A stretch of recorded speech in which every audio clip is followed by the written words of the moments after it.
you being within yourself and you being confident within yourself and loving yourself, you can end up being an example for somebody else who might see you, maybe an ex, maybe an old friend, maybe a current friend, maybe a teacher, maybe a coworker. No matter who it is, you can be teaching them something that they needed to know. Because again, as I said, we are all children within ourselves, and a lot of us are hurt and we are unhealed, and we haven't found that thing to set us free. But a lot of the times we see God through other people. I see God through people every single day. I see love through people every single day. I see hate within people every single day, but I know there's a fine line between hate and love, because hate is just love that hasn't been addressed yet. And so, as I always say, again, we need to find that within ourselves. And when we find that, we need to lead by example. We need to teach the people how to love themselves. And when we have people within our lives, we need to have these types of conversations. We need to talk about these things, because a lot of the times we don't address them because we don't know how. It's frustrating being in the unknown. It is so frustrating. I always say that.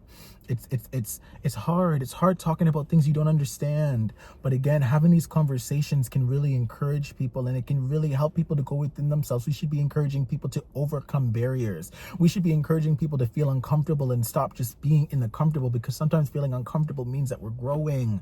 Okay? We need to have these conversations. Let's heal each other. Let's heal our friends. Let's heal our loved ones. Let's heal those people, and let's break cycles. Let's break cycles, because again, when we were children and we were going through what we went through, we weren't really able to bring about much change because we were bound by our parents. We were bound by our living situation at those times. But when we get older, we're able to go within ourselves and reflect and really ask ourselves, was what I went through, was that healthy?